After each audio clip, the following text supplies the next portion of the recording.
இன்றைக்கி நம்ம பார்க்க போகிறது ரொம்பவே ஒரு சூப்பரான ஹெல்தியான சிம்பிளான ஒரு பிரேக்ஃபாஸ்ட் ரெசிபி தான் பார்க்க போகிறோம். காலை உணவு 5 நிமிஷத்தில் முள்ளங்கியும் முட்டையும் வச்சு செஞ்சிடலாம். ஹாய் ஃப்ரெண்ட்ஸ், நான் உங்கள் ஜுபைதா ஜாக்ஸ் கிச்சன்லேருந்து.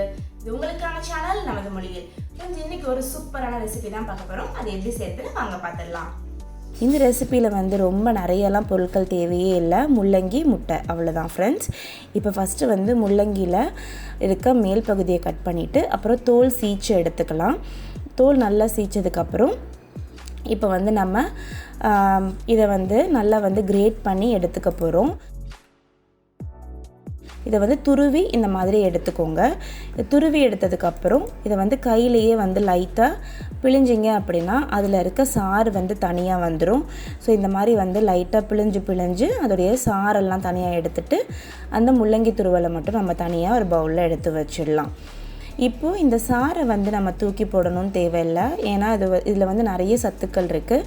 ஸோ நம்ம அன்றைக்கி என்ன குழம்பு வைக்கிறோமோ அதில் இந்த சாரை ஊற்றி விட்டுடலாம். ஸோ குழம்புக்கும் நல்லா டேஸ்ட்டு கொடுத்த மாதிரி இருக்கும். அடுத்து இப்போ நம்ம எடுத்து வச்சுருக்க முள்ளங்கி ஒரு அரை வெங்காயத்தை கட் பண்ணி போட்டுக்கிறேன்.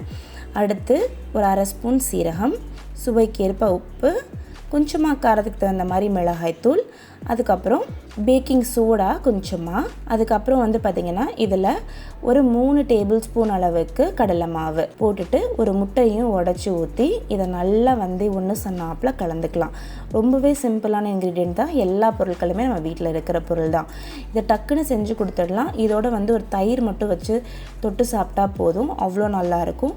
இப்போ இதை நல்லா கலந்து இந்த மாதிரி எடுத்துக்கிட்டாச்சு.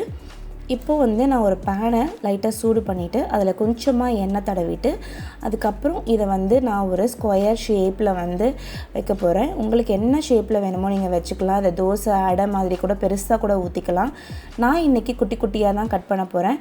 ஸோ தட் ஹமீதுக்கும் பார்க்குறதுக்கு ரொம்ப நல்லாயிருக்கும்ல. அதாவது என் பையனும் சாப்பிடும்போது நல்லா ரசித்து சாப்பிடுவான்ல, அதுக்காக. ஸோ இப்போ அது ஒரு பக்கம் ஸ்லோ ஃப்ளேமில் வச்சு ஒரு 2 மினிட்ஸ் நல்லா குக் ஆனதுக்கப்புறம் இதை திருப்பி போட்டுடலாம்.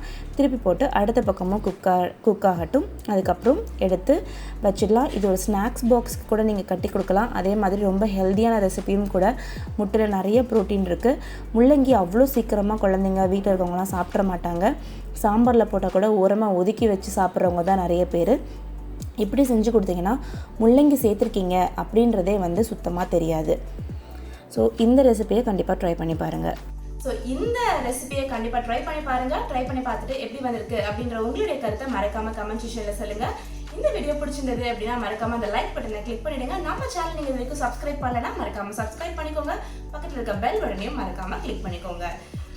நீங்கள் நம்ம ஜாக்ஸ் கிச்சனை இன்ஸ்டாகிராம், ஃபேஸ்புக், அதுக்கப்புறம் ட்விட்டரில் ஃபாலோ பண்ணலாம். ஸோ தட் நான் எங்கெங்கெல்லாம் போகிறேன் அப்படின்ற இம்மீடியட்டான அப்டேட்ஸ் உங்களுக்கு கிடைச்சிக்கிட்டே இருக்கும். நான் உங்களை ஒரு வேறு வீடியோவில் சந்திக்கிறேன். அது வரைக்கும் பாய் பாய்.